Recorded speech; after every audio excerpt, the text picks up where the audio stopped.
রোগীর যদি এরকম ক্যান্সার নিশ্চিত হয়ে যায় বায়োপসি পরীক্ষার মধ্য দিয়ে, এরপরে আসলে তার জন্য করণীয় কি?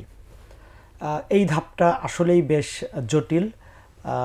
জটিলতার কারণ হলো আমরা নিজেদেরকে ক্যান্সার বিশেষজ্ঞ বলি বা আমাদের পদবিও তাই, কিন্তু ক্যান্সারের পূর্ণাঙ্গ চিকিৎসা ক্যান্সার বিশেষজ্ঞরা করে না। জি। ক্যান্সার চিকিৎসার একটা বড় অংশ হচ্ছে সার্জারি, এবং প্রাথমিক পর্যায়ের বেশিরভাগ ক্ষেত্রে একমাত্র চিকিৎসাই সার্জারি। জি। এবং সার্জারির ক্ষেত্রে রুগীদেরকে যে একজন সার্জনের কাছে গেলেই যে সার্জারি হয়ে যায় বিষয়টা সেরকমও না।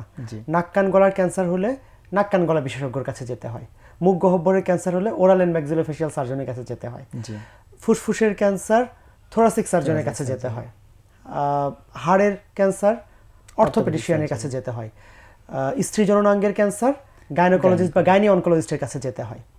তো রুগীদেরকেই একটু আসলে কয়েক জায়গায় কয়েকজন ডাক্তারের কাছে আসলে যেতে হয়, এরপরে ডাক্তাররাই সাধারণত রেফার করে। এখানেই রুগীদের একটু আমার মনে হয় একটু ভোগান্তি হয়, আমরাই জানাতে পারছি না আপনাদেরকে, এই জন্যই আপনাদের জানার স্বল্পতা। এই যে ক্যান্সার হলে যে আপনাদেরকে একজন চিকিৎসকের অধীনে যে পূর্ণাঙ্গ চিকিৎসাটা সম্ভব না, আপনাকে ঘুরে ফিরে বিভিন্ন চিকিৎসকের কাছে যেতে হবে। আমাদেরকে এই কথাটাও আমাদেরকে একটু মাথায় নিয়ে নিতে হবে। জি, আমরা এতটুকু বুঝতে পারলাম যে আসলে এর চিকিৎসাটা মানে একাধিক ডিপার্টমেন্টের সংমিশ্রণে হবে।